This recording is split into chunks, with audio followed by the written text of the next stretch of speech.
Ajnanatirandasya Jnanjanashalakaya Chakshurvedam yena tasmai Shri Gurave Namaha Shri Chaitanya Vishvam Sthapitam yena bhutale Swayam Rupa Kamayam Dadati Swadantikam Vandeham Shri Guru Shri Yudapadam Shri Guru Vaishnavasya Shri Rupam Sagrajatam Sahagana Raghunatam Vitam Tam Sajivam Sadvaitam Savadutam Parijana Sahitam Krishna Chaitanya Devam Shri Radha Krishna Padam Sahagana Nidita Shri Vishakam Vitam Shra Hare Krishna Karuna Sindhu Leelando Jagatpate Gopesha Gopika Kanta Radha Sukhe Bhaktakanchana Gaurangi Radhe Vrindavaneshwari Vrishabhanusute Devi Pranamami Haripriye Vanchakalpatarubhyasya Sindhu Kaivacha Paritanam Pavanebhyo Vaishnavebhyo Namo Namaha Jaya Shri Krishna Chaitanya Prabhu Nityananda Shri Advaita Radharama Srivasadi Gaura Bhaktivinoda Hare Krishna Krishna Krishna Hare Hare Hare Rama Rama Rama Hare Hare Om Namo Bhagavate Vasudevaya Om Namo Bhagavate Vasudevaya Om Namo Bhagavate Vasudevaya Om Namo Bhagavate Vasudevaya Om Namo Bhagavate Vasudevaya Om Namo Bhagavate Vasudevaya Om Surabhyay Namaha Om Surabhyay Namaha Om Surabhyay Namaha Om Surabhyay Namaha Om Surabhyay Namaha Om Surabhyay Namaha Karoti Vasam Bhangam Langayate Gilman Yatripatamam Vande Sri Gurum Ganataramam Yatripatamam Vande Sri Gurum Ganataramam Hare Krishna Hare Krishna Hare Krishna Hare Krishna Hare Krishna Krishna Krishna Krishna Hare Hare Rama Hare Rama Rama Hare Rama Rama Rama Rama Rama Hare Hare Guys, get up, take your time. Jai Jai Sri Prabhupada ki Jai Gaur Vinande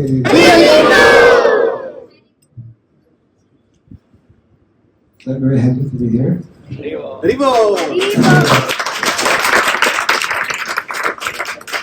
It's always very nice, and actually the desire should be the desire of all devotees to be amongst other devotees, especially enthusiastic devotees.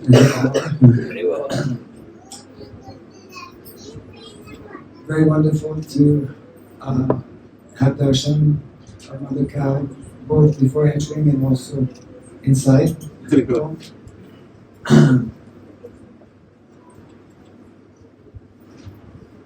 The subject matter that we need to address, which is actually in many ways very critical and very urgently needing attention. And it is not only because our founder Acharya Sri Prabhupada spoke about this quite extensively in terms of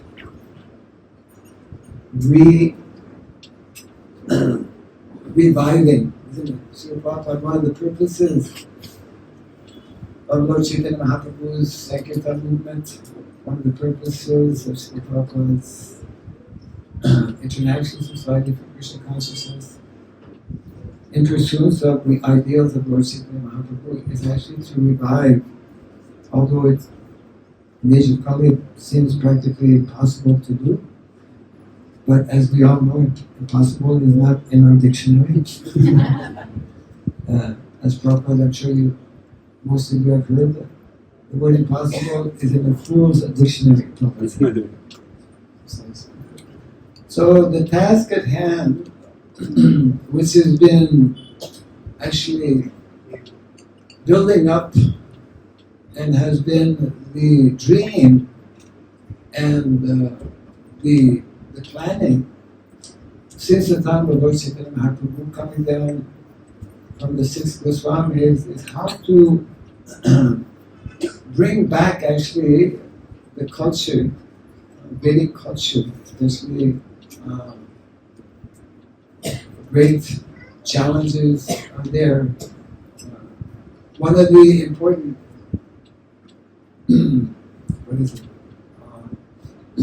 basic components, one of the basic components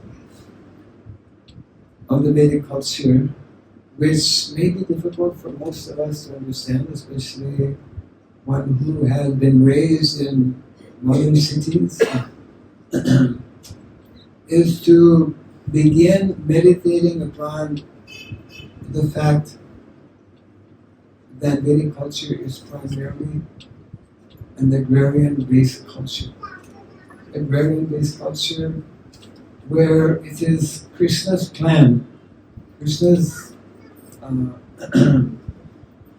grand plan for the vast majority, I mean actually not only the vast majority, but for everyone, to more easily and more quickly realize the primary goal and purpose of life, which is actually self-realization.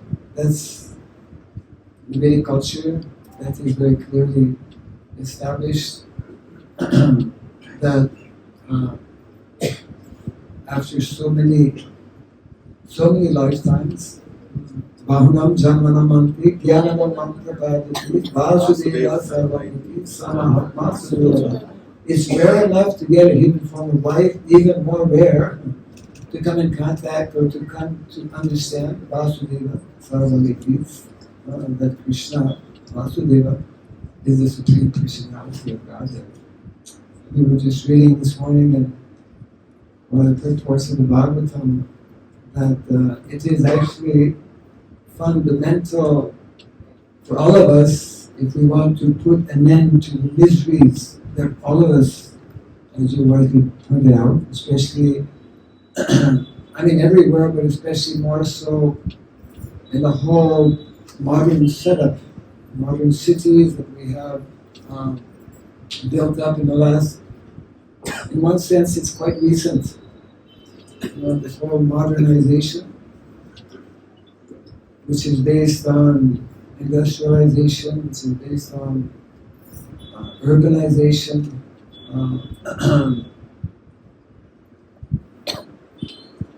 is quite recent. I mean, the way it has developed. And it is further taking us away from what is meant to be the more simple and more ideal lifestyle. So now the question is, okay, this is what you were pointing out. We have some understanding, different levels of understanding. One of the important points is that the more deeply we understand those instructions given by our founder Acharya, and those instructions naturally are in keeping with our previous acharyas as well, that the lifestyle that Krishna and Balaram we have today, Sri Radha, Gokulananda. So, Gokul, I mean, it brings us maybe to Vrindavan. So the model that we should all be meditating on is Vrindavan model, Vrindavan village. We should try to understand that actually the tangent in which we have been going for the last maybe 2 centuries is taking us away further and further from what is meant to be more natural. So how to reconnect, how to reverse, because it seems practically impossible to reverse. But Srila Prabhupada wanted us to reverse. One of the maybe a little shocking, not so much shocking, but it's sobering. Prabhupada made many times sobering statements. I'll share one with you. Srila Prabhupada explained how modern civilization is a doomed civilization. And if you can look up the word doom to understand it. Yeah, it means like it will be finished. Modern civilization, because it is built on unsustainable principles and concepts, people analyze or study different empires that have come. The Roman Empire, the Greek Empire, Mongol Empire, etc. Empires, according to observation and study, generally last for about 200 years. And this is where we are now. We're at the end of approximately 200 years since the days of when the Industrial Revolution began, approximately 200 years ago, in connection with the French Revolution. It has brought about what we are seeing and experiencing and living today, which is actually taking us, once again, further away. So, there are a number of things that we can do for us where we are, wherever that may be, and whatever we may be doing. But we need to understand that there are certain prescribed duties. And I think it's helpful to add the word Vedic duties. Everyone is working. Most people, of course, nowadays there's a lot of unemployment in the world, so not everyone is working. But most people are looking for work. Those who may not be working. We all have to have some kind of work or occupation. But our Vedic literatures give us what is meant to be the most ideal, simple, scientific, and sustainable occupations to meet more easily our basic necessities while keeping always in mind what is the prime goal of life. In modern day society, we've forgotten that to a large extent. Devotees have, of course, because of coming in contact with Vedic knowledge, Bhagavad Gita, Srimad Bhagavatam, but we're caught up. We're caught up in a whole modern system. And so how to deal with this situation? One of the important things, and I'm not sure if I had shared this with some of the devotees here before, but I'm traveling for the last 10 days and for the next 3 weeks also here in India, and then from next month going around to different countries. I've done that before, but it needs to be continued. We need to know how to, I would not say adjust, but how to help bring about some of the major changes. You see, our movement is not simply a spiritual movement. Our movement is an educational movement. Our movement is a cultural movement. And our movement is a social movement. Lord Chaitanya is known as the greatest social reformer. And the social changes that we need to introduce are meant to gradually bring us back to what is meant to be the norm. There is a norm in terms of how we should live. There is a norm in terms of what kind of education we should give to our children. There is a norm in terms of how we should make money. These are based on standard Vedic sciences. They're called Chatur Vidya. Chatur Vidya. How many have studied Chatur Vidya? How many know what are the Chatur Vidya? It's understandable because it's not being taught actually in the schools and colleges. It is. We have studied Chatta Vidya. Chatta Vidya. Chatta means that we put in dustbins.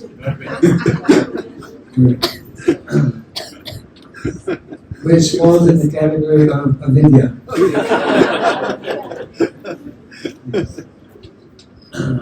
We all have heard before Srila Prabhupada mentioning how modern education, he described it in 2 words, right?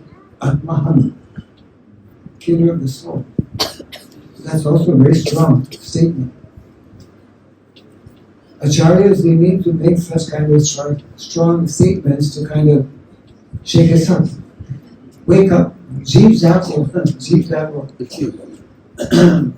So, we are in many ways actually we are at a crossroad because 50 years ago when Srila Prabhupada spoke about these things, and he spoke quite extensively, it's all there. Matter of fact, this book here that I want to share and request, photographer is ready. The photographer is ready. Here, I'll show it. It's called Speaking About Varnashrama. You can take a picture now. Speaking about Varnashrama is bringing together all the major quotes by Srila Prabhupada on the subject matter of Vedic sociology. Varnashrama actually means Vedic sociology. We cannot avoid, when we live in society, we cannot avoid the science of sociology, which is actually meant to be based on these 4 sciences. And these are referred to actually in this book and so many other writings of Srila Prabhupada. In the introduction of this book, just for those who may not know, actually this book was commissioned by the GBC way back in 1996.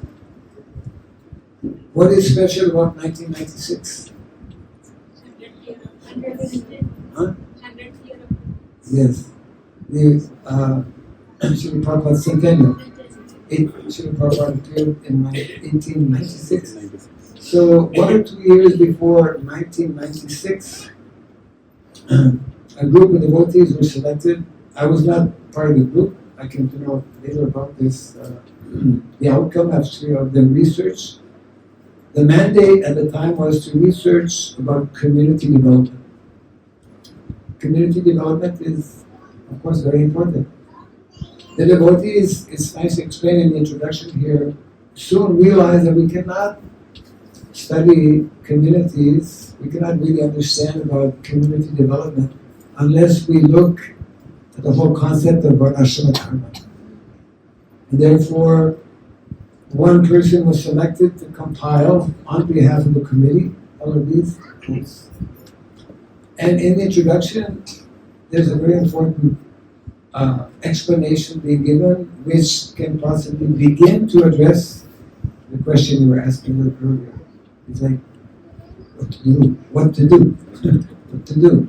Those of us, those of you actually, I don't have a job in the cities. But those who are caught up in the cities, those have families, those have different responsibilities, what to do, the more we begin to understand that there's a particular norm, there's a particular way to make a living, to meet our different needs, etc.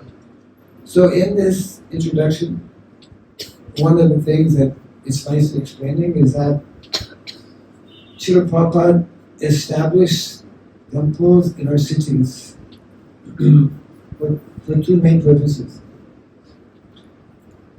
One was to train individuals who could become, of course, ideal devotees, but who would have a particular role to play in terms of preaching, continuing to preach, to bring more people to Krishna consciousness, number one. And the second part, which has probably never been highlighted, and which remains largely, I would say, unknown to the vast majority of devotees, was that Srila Prabhupada wanted to train another group of devotees who would come, who would either live in our temples or be congregational members, connected with our temples, and prepare them in different ways to actually return to the agrarian lifestyle.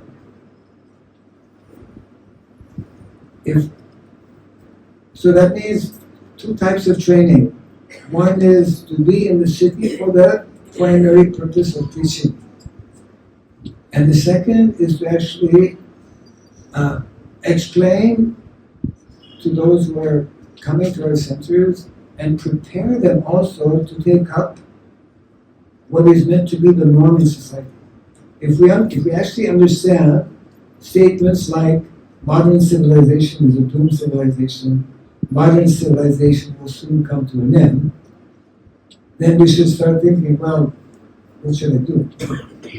How to prepare myself to deal, not only because it will come to an end, but because even at present, we're faced with so many challenges. As devotees, we're working in environments which are not at all ideal, not at all conducive for practicing Krishna consciousness. We're often, a few years back, our Minister of Education within our society had mentioned that, I think it meant something like 85% of our students are going to ordinary schools and not really getting the kind of association from their peers or from teachers. So Srila Prabhupada was very clear, and he gave many specific instructions that we need, in order to revive activated culture, then we need to establish, specifically Prabhupada gave that instruction, amongst others, Varnashrama colleges. We need to educate ourselves, just like we have become educated in doing so many things in modern day society which are actually not natural, or which are not, at least in keeping with the prescribed activities. Probably majority of devotees don't know or don't realize that, and that's explained in the 7th canto of Bhagavatam. Majority of householders, what is meant to be the means of livelihood, and if you know the answer, you can raise your hand. What is meant to be the means of livelihood for the vast majority of householders? Only householders should reply. What is meant to be the means of livelihood for the vast majority of householders? Someone can say? Yes. Huh? Yes. Krishi. Agriculture. Huh?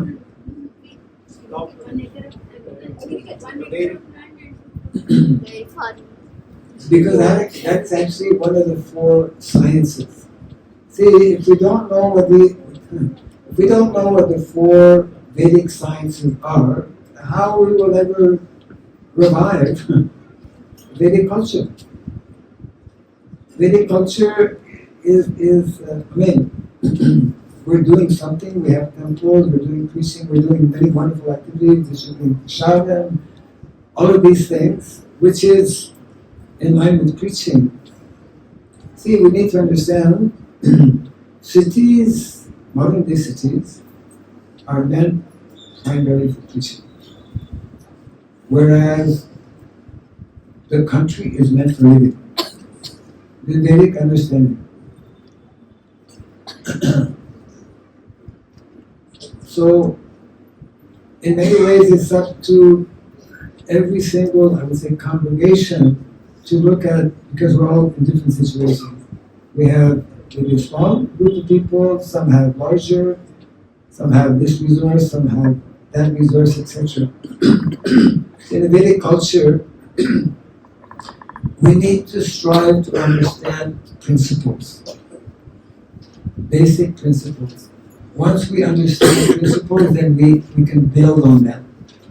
And it actually begins with, the first of the four sciences is called Anvikshiki, which means the science of philosophy. And that is the basis of how we can begin to understand what is meant by the other three sciences, which are the science of education, Tragi, Dandaniti, the science of politics are there, and the fourth science, Varta, the science of economics. And the science of economics is Krishi Goraksha Vainijyam Vaisha Karma. Very difficult actually to some extent we can do something in cities, but the full manifestation of what is meant by the lifestyle which is advocated by Shastra and by our acharyas can only be fully or properly understood actually when we live in the country. We cannot, just like we have many problems in terms of relationship. I mean, in the world today, countries are at war, and within different countries, people are not getting along. So many social problems are there. Even within our devotee communities, one of the major problems for all of us is sambandha, relationship. So,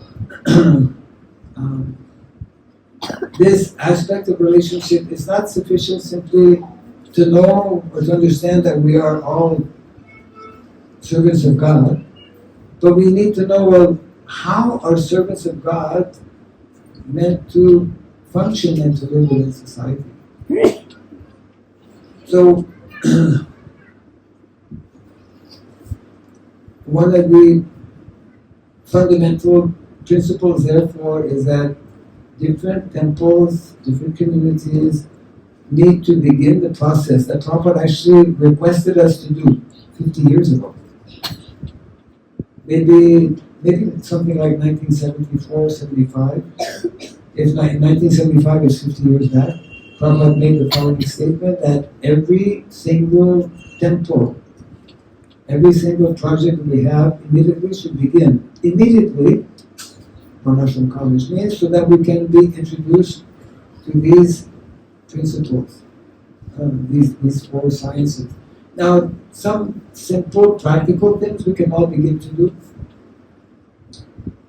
Instead of using so many commercial products that are the only ones practically available on the market, we should connect with the few, we don't have so many, communities where devotees are growing food, where they're keeping cows, where they're beginning to make different products.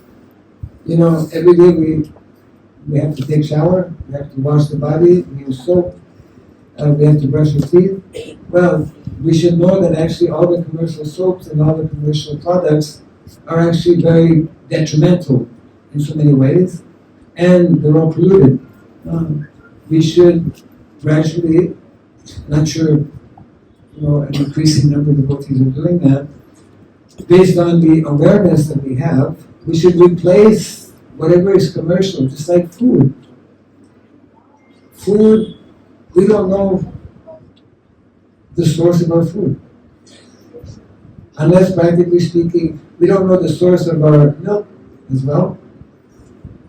And if we continue eating or accepting different produce from unknown sources, then we're simply continuing to encourage a false system, a false narrative, and we are simultaneously becoming implicated and becoming polluted in so many ways. So one could make a whole list, and actually that should be part of the undertaking, I would say, of every temple situated in the cities. And there should be a plan. There should also be a plan, and this is beginning to happen on a small scale. It needs to increase. There should be a plan for some of our families to prepare themselves to actually relocate in villages.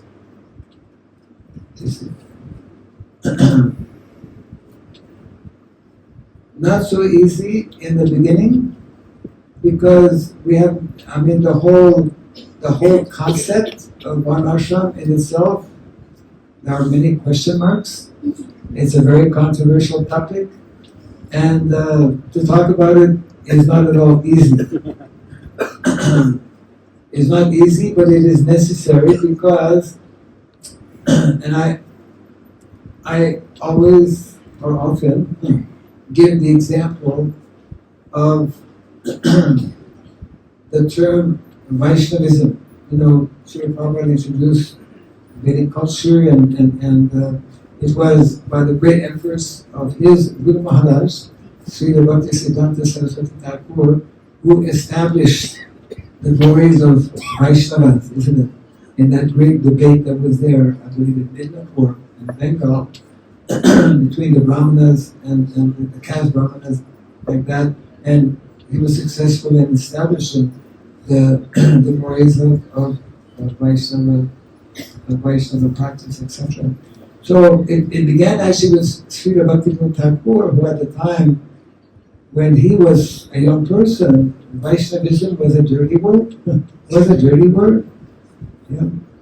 Because in the name of Mahaprabhu, in the name of Vaishnava dress, those who were even chanting the holy name were engaged in all kinds of illicit activities, sinful activities.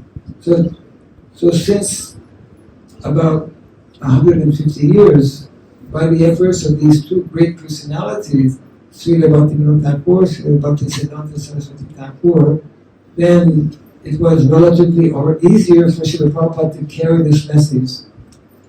We have now similar kind of situation in terms of converting this, some people call it the V word, Varnashram, the V word.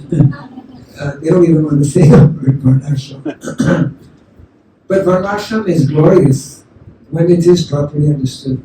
Not only is it glorious, but we have statements in the Bhagavatam and by Srila Prabhupada that if one is not part of Varnashrama structure, one is not even considered a human being, isn't it? Because the whole process is meant to gradually bring us from the lower modes of nature to the higher mode, so that we can take up more easily, more quickly spiritual life. So the message is the following. Our founder Acharya, in keeping with the previous Acharyas whom he is representing, in keeping with the Shastra, so Guru, Sadhu, Shastra, has told us, has reminded us, and we were sharing that a little earlier also, that 50% of our mission is yet to be fulfilled.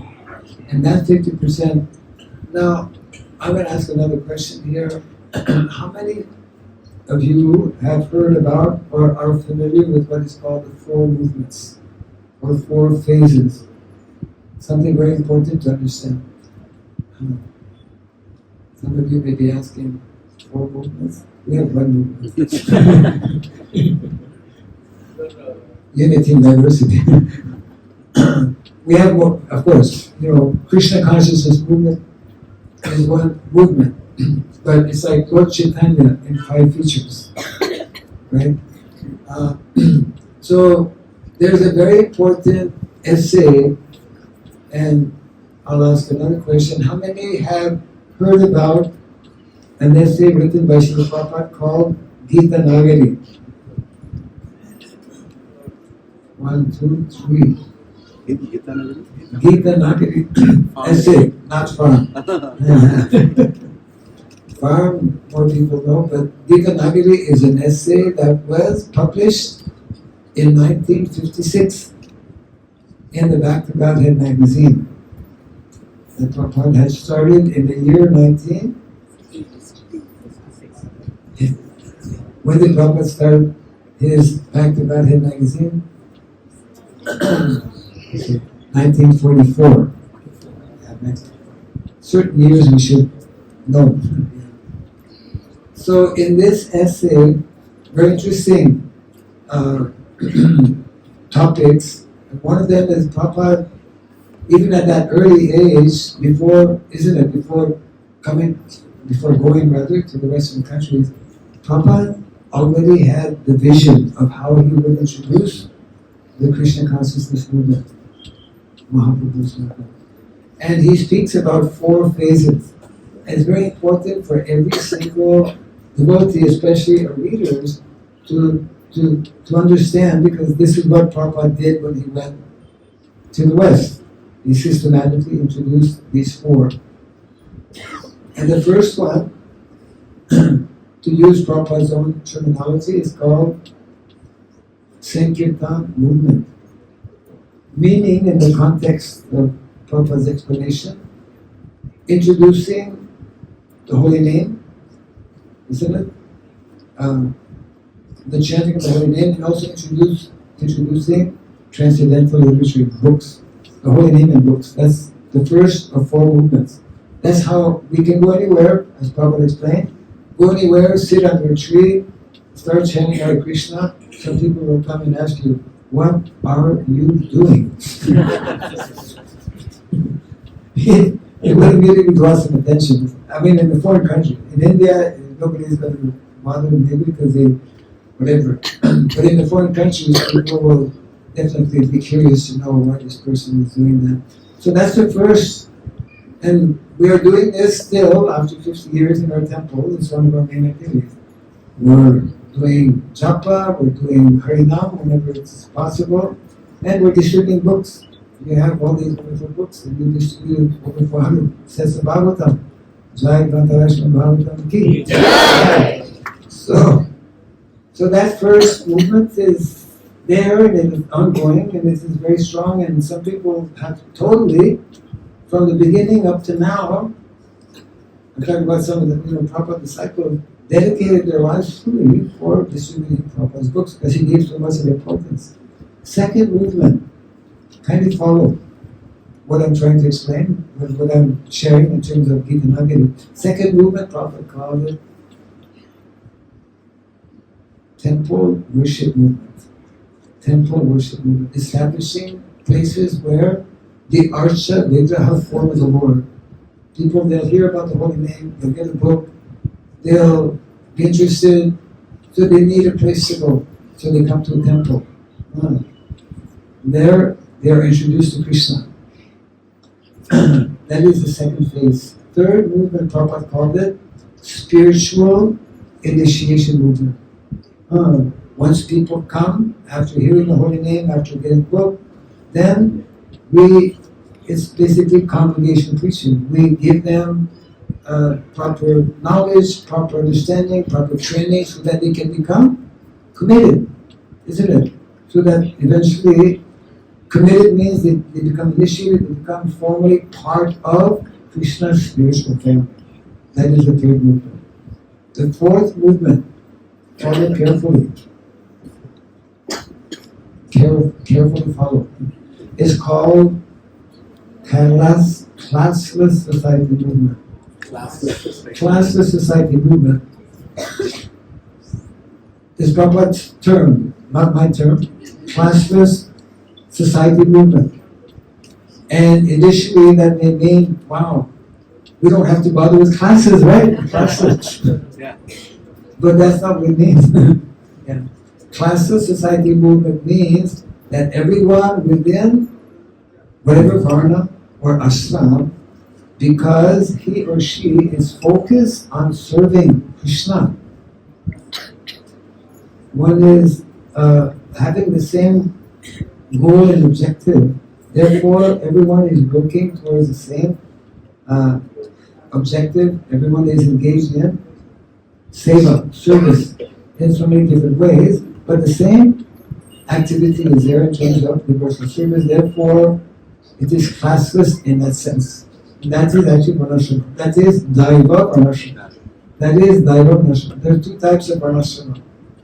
Without Krishna in the center, without the divine aspect, then it is called Asuric Varnashrama. Or whatever is not having Krishna. It may be spiritual, but if Krishna is not there, then it is not complete. And what is it? Whatever is not complete means it is having some tinge of being asuric. So the first three of the movements we can easily understand, we can easily see and observe, they're happening. And because most of us have been introduced to these three, we know them more easily and we feel more comfortable in dealing with them.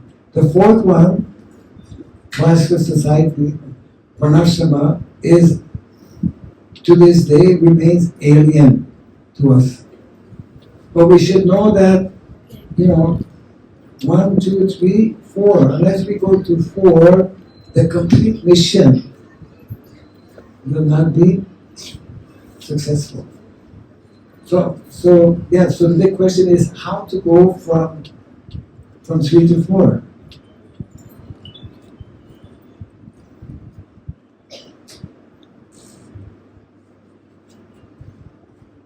That can only happen if we know about what Srila Prabhupada and our previous acharyas, what they had in mind. What they had in mind was, as I tried to explain earlier, is that we need to reconnect with our roots.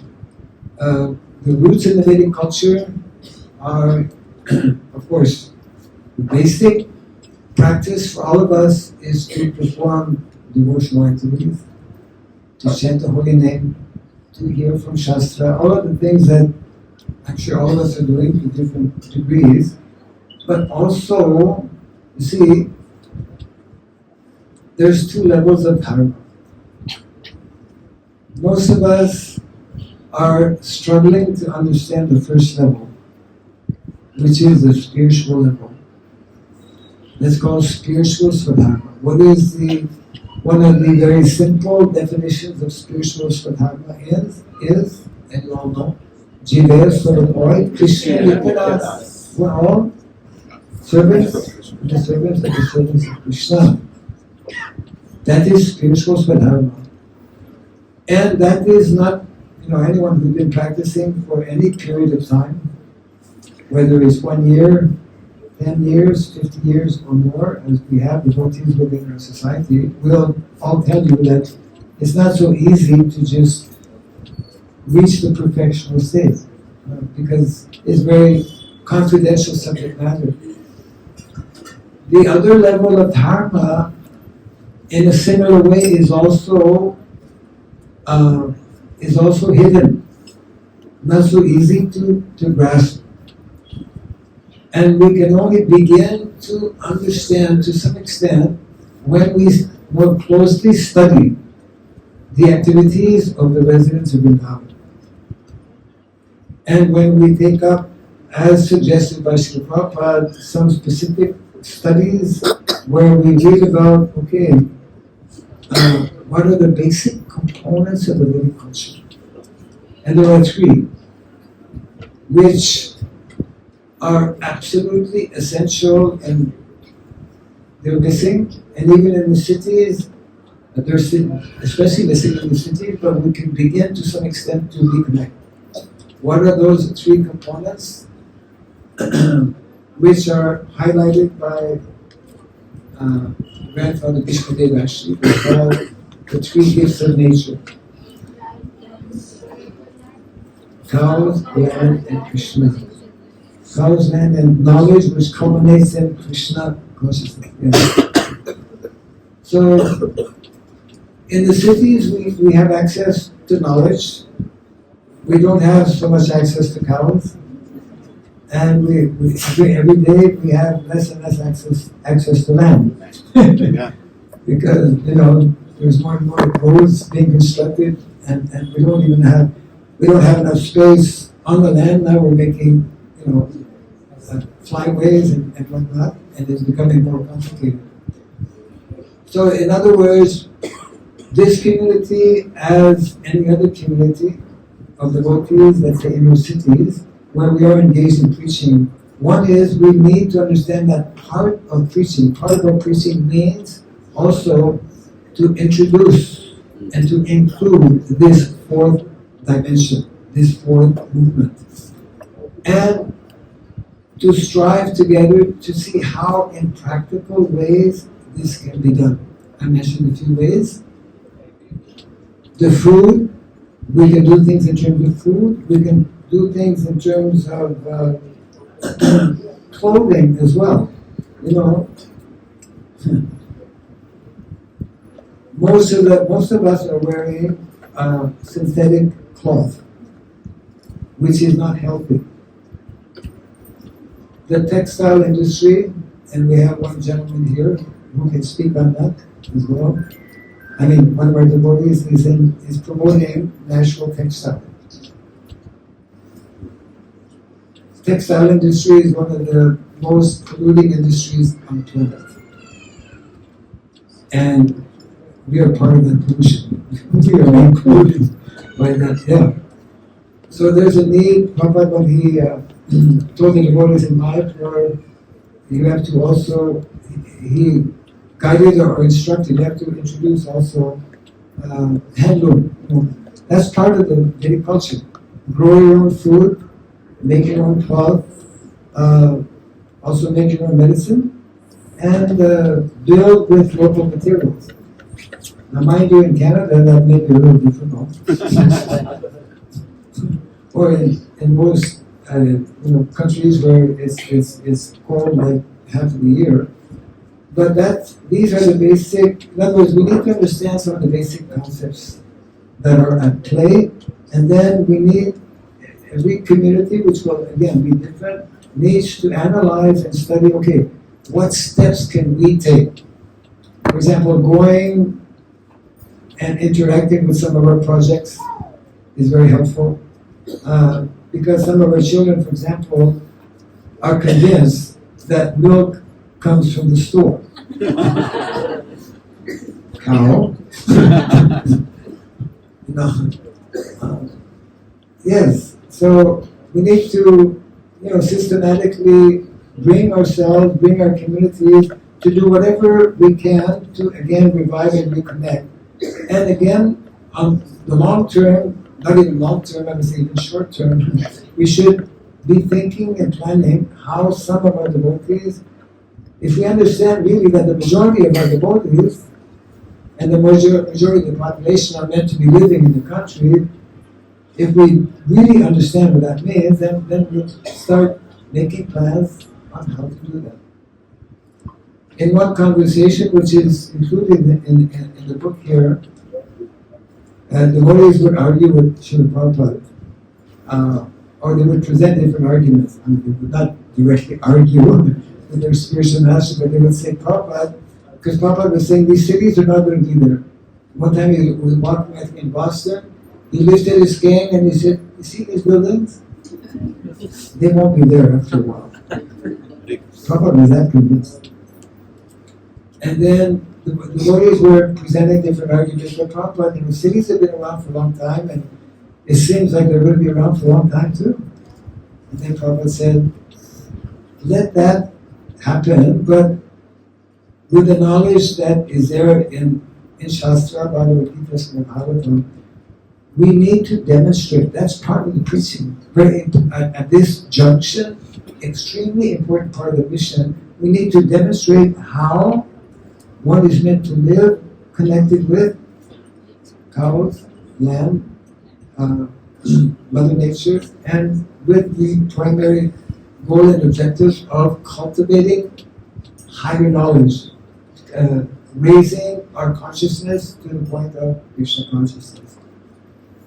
So there's no, that I know, I mean, the closest manual, guide manual for doing this, I would say, is this book here, which is meant to be read and studied. I highly recommend that our devotees, they read this like once a week. It's like we read the Vilamrita. Prabhupada's Vilamrita, if you want to know about Srila Prabhupada, without reading the Prabhupada Vilamrita, it will take us a long time.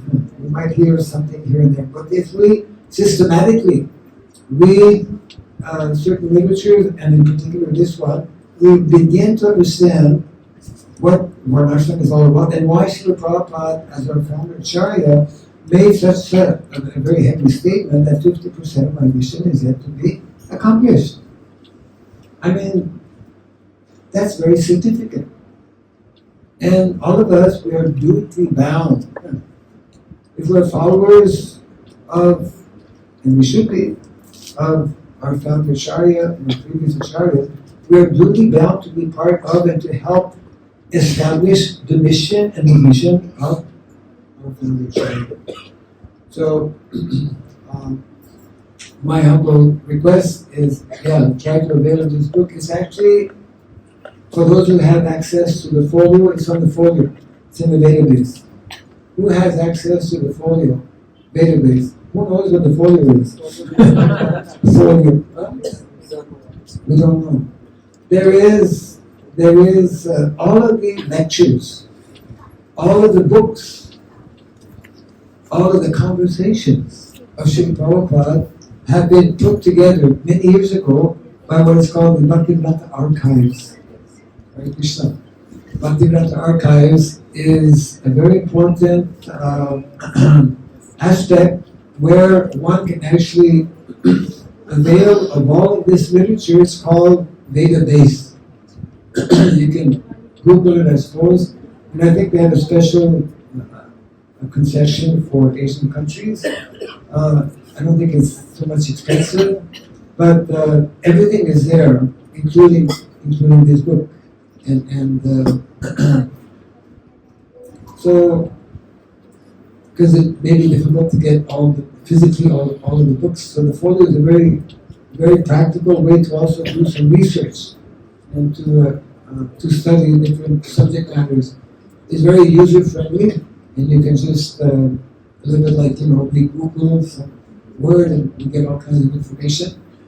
In a similar way, the folio, I use it all the time, and many devotees use it as well. So this book and also the essay Gita Nagari is also in that folio I was mentioning earlier. Krishna consciousness in itself is huge. I mean, to even know, to begin to understand about Krishna, there's so many aspects to understand about the Vedic culture, to understand about Varnashrama. It's not something that we can in one sitting. It takes time, but it takes, there needs to be a desire on the part of all of us to actually, this is described actually in Shastra, for a disciple to actually succeed, to be successful, he must learn, he must try to understand and fulfill actually the desires and intent of his spiritual master. So Sri Prabhupada is actually the founder Acharya of our society. He is our, in many ways, primary Shiksha Guru, We read his books every day. We hear his lectures. We should try to hear.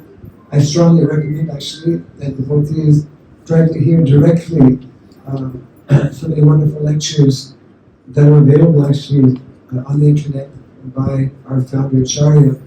And in so many of these lectures, and practically in all of the books, especially the purports of the Bhagavatam, there are so many references to Varnashrama.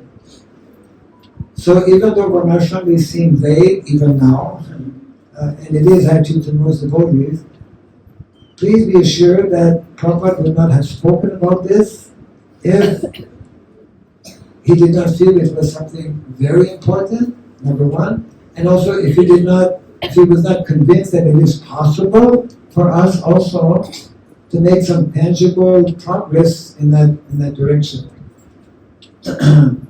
So my humble request is, yes, connect with, we have a ministry here in India, something that does not exist anywhere in the world. There is no other country other than India which has a Varnashrama ministry. That's the question I asked yesterday. How many of you are familiar with the term IDVM India? Congratulations. Okay. IDVM means ISKCON Daiva Varnashrama Ministry India, India, because it was created exactly, it means 16 years ago, 2009. It has its office in Sri Mayapur, and the president, two co-directors are one devotee who's Prabhupada disciple, Gachibowli Prabhu, who's the chairman or the general secretary of the ISKCON Bureau here in India, and the other co-minister is a devotee by the name of Venu Gopal, who is based in Sri Mayapur, where the office is. You can write actually to them, you can get different information, etc. You can invite Daiva Varnashrama, he'll be happy to come and speak with you. He specializes in explaining, elaborating on the whole concept of Varnashrama Dharma. So these are the two levels of Dharma. You see, I'll end on this point, and we can hopefully have more time for some questions or comments. Dharma is something that distinguishes humans from non-humans. If we don't know about Dharma, we're not human. We're not properly developed as human beings, isn't it? And there are two levels of Dharma, just like we're all sitting here today. Who's sitting here? The spirit, soul, and the body is sitting here, but it's also having this material body. So we have these two realities, spirit, soul, and the body. So we have to deal every day, isn't it, with these two realities. So Vedic culture is teaching us, what is the best way to deal with these two realities of life? Matter and spirit. That's the instruction, 7.2, Bhagavad Gita 7.2, to understand the difference between matter and spirit, the origin of both, and their interaction. So I'm making the point here that Dharma is meant to be understood on these two levels. In terms of spiritual Swadharma, the original nature, the original duties and responsibilities of the soul, number one, which is Bhakti, devotional service. Secondly, which evades us today in modern society, material Swadharma, what is meant to be the more simple, more natural, original, and scientific duty and activity, which is more natural, more original, materially, how we should be living, what work we should be doing, etc. So these two are eternal, actually, principles. And they are very deep sciences which we need to systematically learn to balance, actually, isn't it? We're doing this every day, actually. We have this body, we have to look after this body, we have to feed this body, we have to give sufficient rest. Program shouldn't go too late, so we don't go to bed so late, because there's Mangalarti the next day. It's supposed to be Mangalarti the next day. There is always Mangalarti the next day. So learning to balance. So in many ways, this fourth movement is addressing the material Swadharma, whereas the other three, to a large extent, are addressing the spiritual Swadharma. Now we have an imbalance actually. We have an imbalance within, amongst ourselves, amongst our devotees, in our society, in terms of we've developed the first three to a large extent, but the fourth one has been, for whatever different reasons, much less attended to. But now it's I would say high time and very critical that we give it the time that it deserves and that it is needed as well.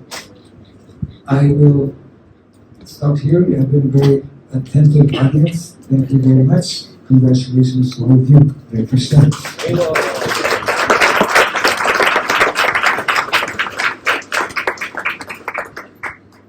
Hare Krishna. Anybody has any questions? Over here. Hare Krishna Maharaj. Yes. Pranam. Thank you so much for the class. Very silly question, Maharaj. What was this? We take all types of questions. You started with Asurobhya Namaha. I was hearing. Surabhyaya. That's Surabhi how? Yes, understood. Yeah, in Sanskrit, if we address, then the word changes a little bit, but it's referring to the original spiritual cow in Goloka, whose name is Surabhi. Yes. So that is in Shastra. There are prayers offered to Mother Surabhi. In many ways, the second phase, not the second phase, but this 50% of Prabhupada's mission is meant to be focused on cow. So that's why every day, whenever I give a class or do something, I have my feedback. This is Om Surabhi.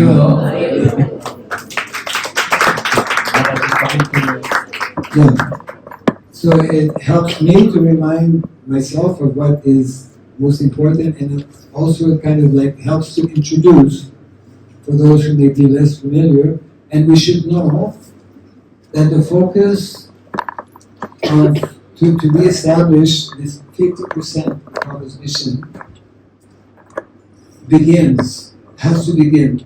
There's a quote actually in the book, another book maybe less known, called The Life of the Bhagavad. How many know this book, The Life of the Bhagavad?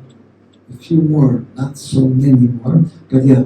In this book, The Life of the Bhagavad, written by Srila Prabhupada before going to the Western countries, and I paraphrase, he mentions, those who are serious in bringing about solutions to the many complicated problems of the world today must first give their attention to the protection of cows. Again, because we're so far removed from these basic principles that make up our Vedic culture, we may not immediately understand it, but our acharyas do. That's why we have to hear from them, and we have to discuss, and then we can also gradually understand them. Maharaj, there is a little extension. Huh? There is a little extension question. Okay. I went to Norway, Maharaj. We went to Norway to work.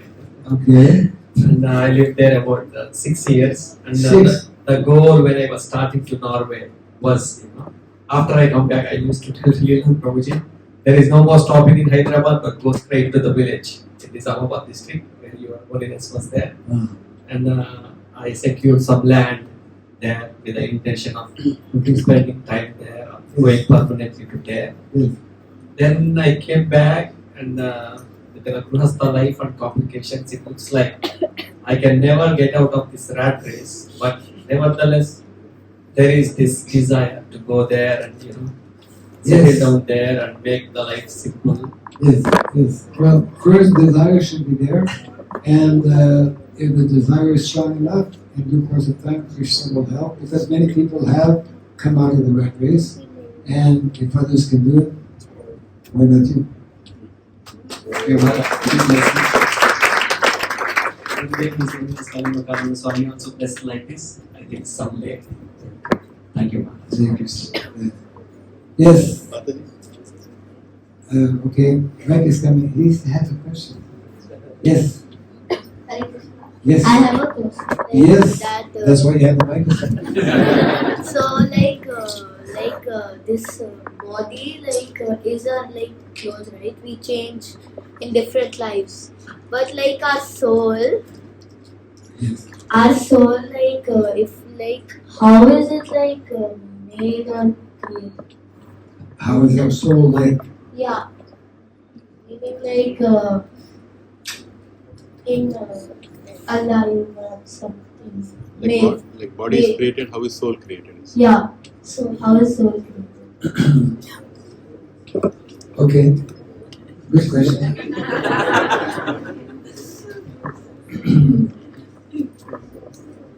Actually, the soul is eternal.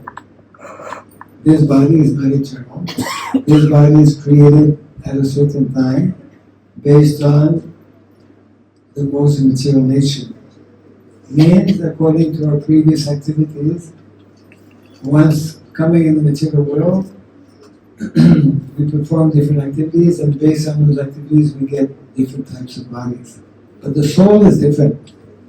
The soul doesn't change, and the soul is just like now you're. What is your age? 9, yes. So, the soul is eternally youthful. The soul doesn't grow old. The soul is eternally existing. It is intimately connected with Krishna, who has created the soul, the Atma, and the soul is, just like in the Bible, it is mentioned that we are created at the image of God. So Krishna, when he appears 5,000 years ago, he appears like human. He appears as a human being. He has a human form. So the soul has also that similar form, but it is completely eternal and always youthful. And that is how Krishna, he is described as Satchit Ananda. You know what is the meaning of Satchit Ananda? Okay, I'll tell you. Krishna, Ishvara Parama Krishna, Satchit Ananda Vigraha, Anandi Govinda, Sarvakarana Karana. Yes. So Krishna, he is Satchit Ananda. Sat means eternal. Chit means full of knowledge. If you're full of knowledge, you don't have to go to school. And Ananda, full of happiness. So when we become devotees, we begin to awaken our soul, our eternal soul, and if we practice nicely, then this body we have now, for whatever amount of time, we will have this body and it will grow old. Then at one point we have to leave this body, but if we nicely practice, we will not again have another material body, we will again regain, revive our original spiritual body. Is that okay? Yeah. I had one more question. One more question, wow. I don't know if this is an easy question or Okay. Wow. so for how to know there's God Krishna and the Murti icon. How do we know? Yes. How do we know How what? do we know Krishna is in the idol? Oh, that we cannot understand ourselves. We have our method to know and to understand. is by accepting what is given to us by the acharyas and what is given actually in the Shastra. At the same time, if we purify our consciousness, we can directly come to know and even speak to the deities on the altar. There are many examples, many wonderful examples, like the Goswamis of Vrindavan. Because they were totally purified in consciousness, they could speak to the deities.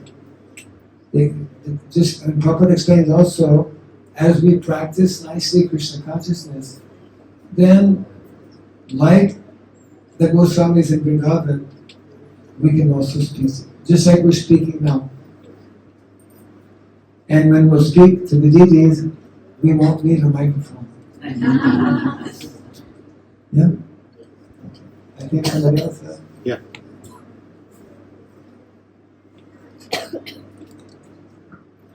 Hare Krishna Maharaj, thank you for emphasizing the 50% of unaccomplished Prabhupada's movement Yes. you mentioned.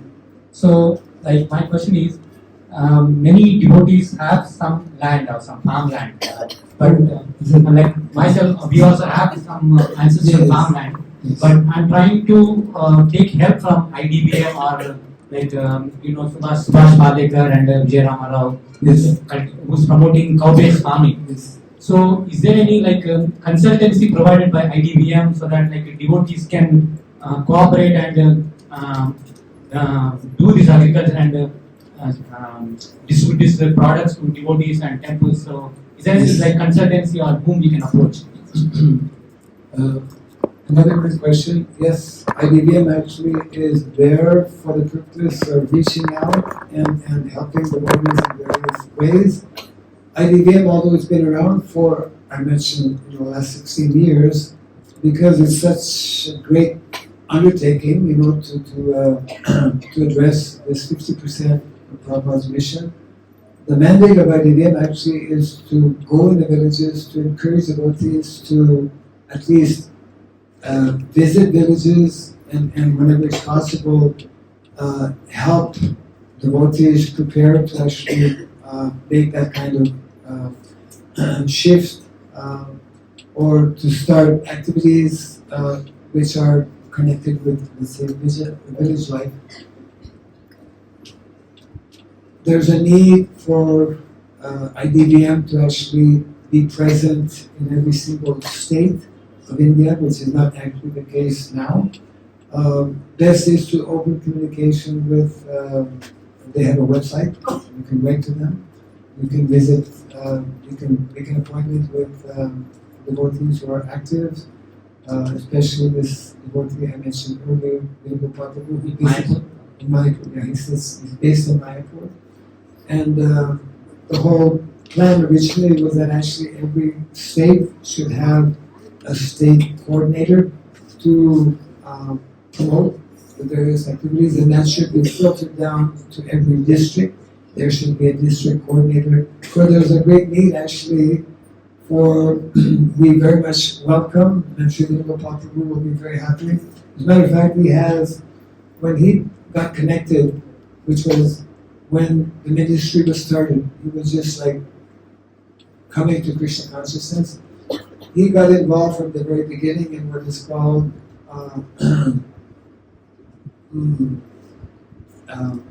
some training kind of team. In other words, creating Varnashrama, VRT, Varnashrama research teams.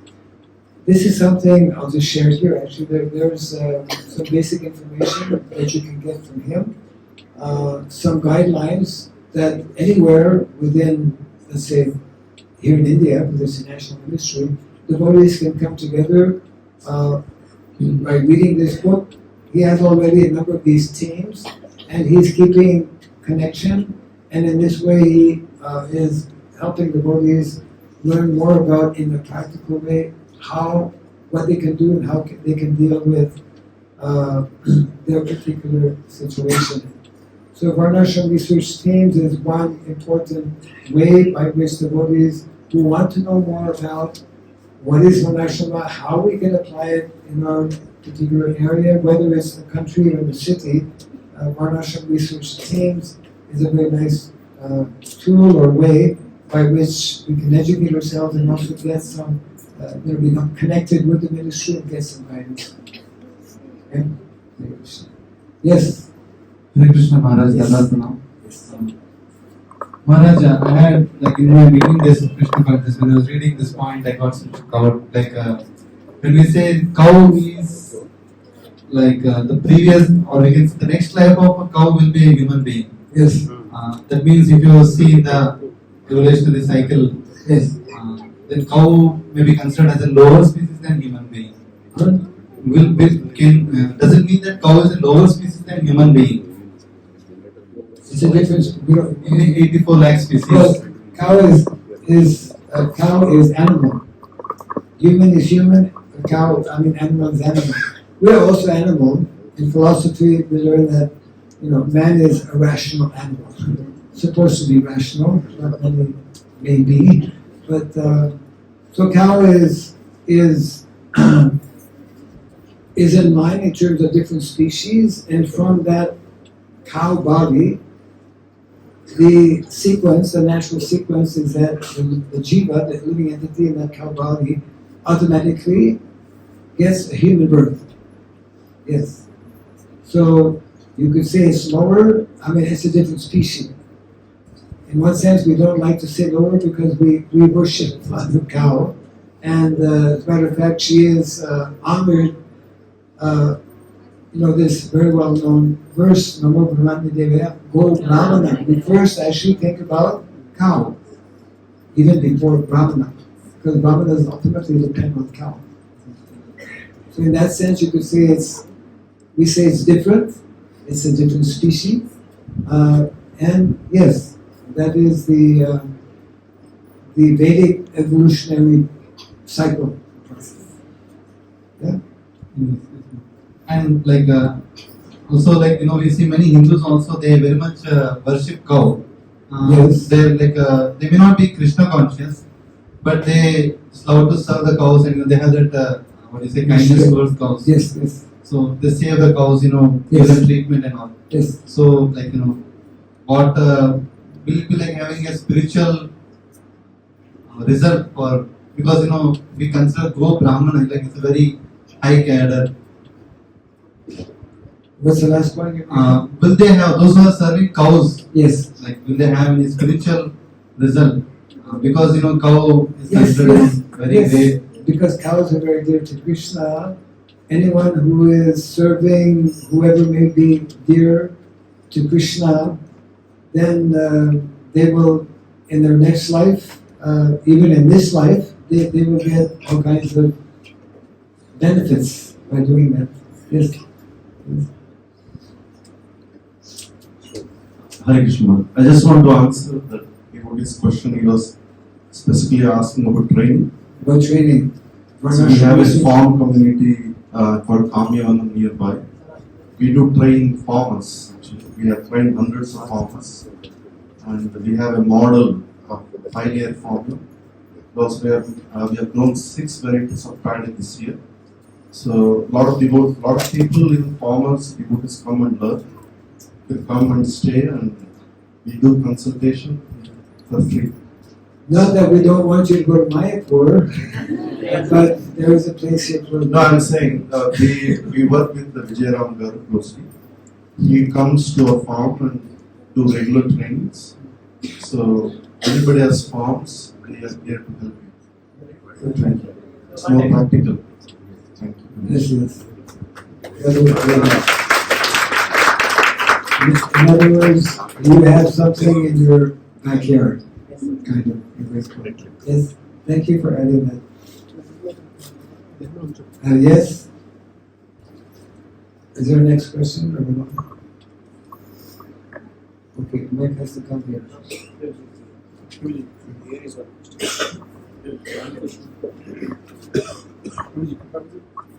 have questions? We are okay to take more questions. Yeah, we can take one or two.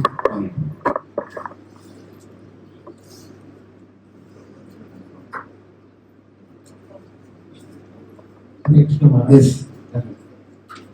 Maharaj, two questions I have. Two. Related. Everyone has two questions.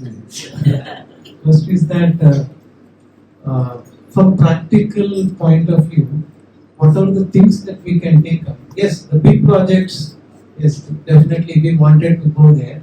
But in our day-to-day life, being in cities, what is that you can do such that we can get to the level where our consciousness is also towards that Varnashrama which you are talking about? That's first question, Maharaj. Let me answer the question first before we go to two. I mentioned a few points. Change your soap, change your different things that you're using. Try to get food that is actually grown from devotee grown food. Prabhupada mentioned how food that is grown by devotees and offered to Krishna increases in value 100 times. 100 times more the value of food that is grown by devotee with love and devotion. By educating ourselves, reading, discussing, and trying to understand, also simply by purifying our consciousness, all of our activities in devotional service, beginning with the chanting of the holy name, the hearing on a regular basis, associating with devotees, all of the regular things that we're meant to do, gradually purifies our consciousness. With a purified consciousness, we will be able to know and to understand what additional practical things we can do on a daily basis, without necessarily, as you rightly mentioned, most of our devotees are just not ready to jump into a big project. We don't expect that to happen. So it should be a gradual type of process where we begin, where we at least have some understanding that this is something, seems to be something very important. 50% of anything is major. And there are literatures and there are references where more information can be had, and in this way we can find out more practical ways. Your second question, real quick. Yes, Maharaj. Maharaj, with regards to Gomutra, Yes. that is the Amrutam in this, that's what is told. But there is a dogma that a lot of people do not want to take it, but they don't take it. That is having so much of medicinal value which will keep our body fit. Is that correct? And how we are promoting that? Okay, the question about Gomutra. You should speak to people who are Ayurvedic doctors, because for some people it may not be what is the best, depending on the different natures in our body. So this is kind of like a medical question. There is definitely, according to Shastra, there are so many medicinal benefits, to both cow urine, cow dung, but specifically in terms of taking that as medicine, it is medicinal. It is best to consult with a qualified Ayurvedic doctor. Yes. I'm not Ayurvedic. Okay. Yes. Maybe one last question. Matajis are very quiet. This is no questions from One Mata, yeah, we can do it. Okay. Yes.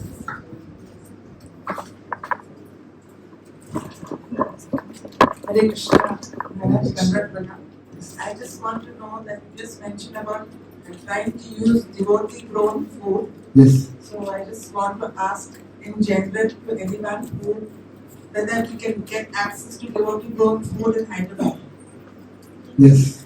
If anyone is doing it and can be can contact me. Okay. I don't have a list of such individuals, and I think Sriram again might be in a position to know a bit more about that, because they are going through. Sometimes some of that food may be available, but we definitely need more. There should be a whole,